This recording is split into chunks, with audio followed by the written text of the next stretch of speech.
to COVID-19 and this week the theory that the virus originated from the Wuhan Institute of Virology, it took on a new twist. A new House Republican report highlights the case for the theory that COVID originated from a lab accident in Wuhan. Not conclusive, but enough for many House Republicans who say they're convinced. What this latest amendment to the report shows is that there is now tangible evidence of suspicious activity. The report concludes, quote, the preponderance of evidence suggests SARS-CoV-2 was accidentally released from a Wuhan Institute of Virology laboratory. Now, as you might recall, Sky News presenter and then Daily Telegraph journalist Sharri Markson broke this story last year, having obtained a 15-page dossier produced by Western governments which explored the possibility the Chinese government had engaged in a major cover-up of the coronavirus outbreak. It was quickly picked up internationally, and this week, Chinese state media, no doubt reacting to the release of the House Republican report, were attacking the source. But as we look closer at the origin of COVID-19, we find actually it is an Australian journalist who has pushed the conspiracy. Let's take a look at how she promoted her conspiracy. She talked about it in her own show on Sky News. So you can see she's a social butterfly in the right-wing circle. Her story was just an example of China panic in Australian media. And it infiltrates the global media in a harmful way and incites more conspiracies to follow her steps. Yes, a social butterfly in the right-wing circle, a conspiracy. Now, this is typical of what you see in a press that is a cipher for a totalitarian government. Any media, particularly Western media, that criticises the Chinese Communist Party is fair game, even left-wing media such as the BBC. There's this extraordinary effort to stop us documenting Fake news. The BBC is twisting the facts.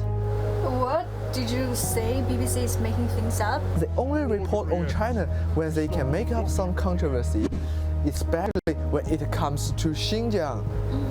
I know how you feel. But incredibly, some in the Australian media condone this authoritarian propaganda if the target is conservative media.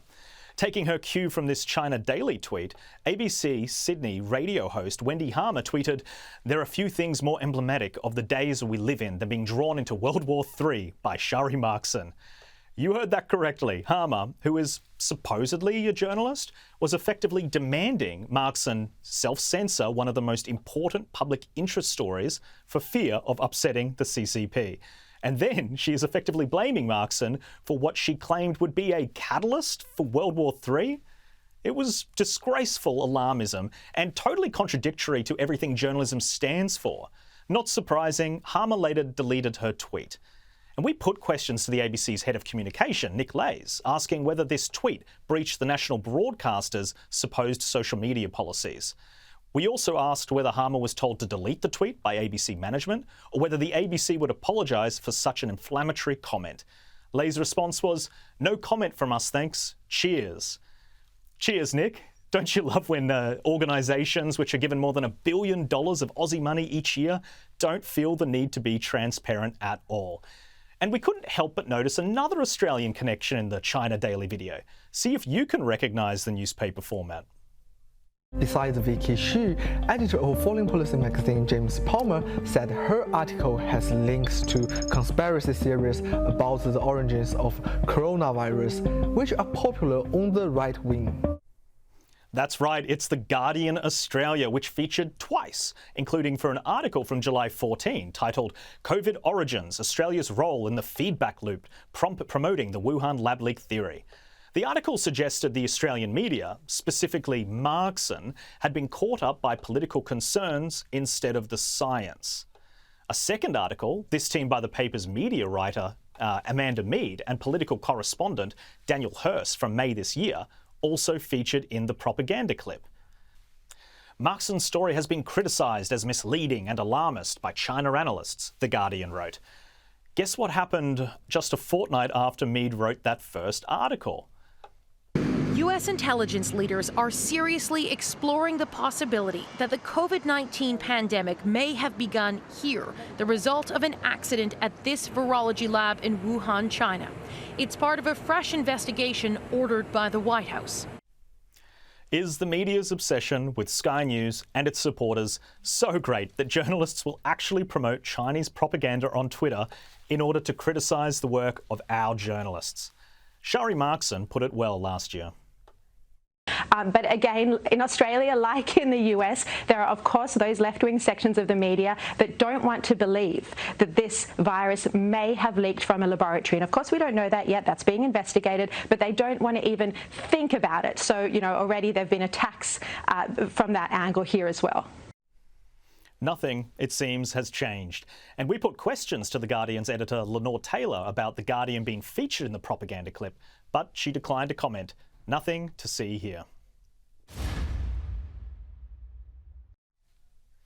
James, I know that if some of the work of our journalists here at Sky was being used by China for propaganda videos, I would want to put out a statement disassociating myself from the videos. It's strange not to comment on that.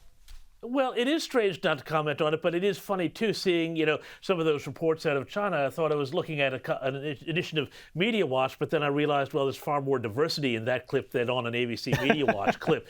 That said, it is extraordinary to see a journalist at a supposedly independent Western media organization retweeting, you know, a Chinese propaganda outlet like this is just something like the Times of London or the Telegraph in Sydney or some, you know, legitimate newspaper. It's absolutely bizarre to me that this is considered normal.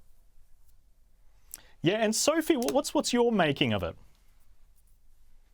Well, Wendy Harmer is keeping the ABC communications department incredibly busy. She was tweeting against the federal government this week. I had a story in the Australian on that on Monday. And now she's retweeting propaganda from China and then quickly deleting it. I mean, what an absolute mess.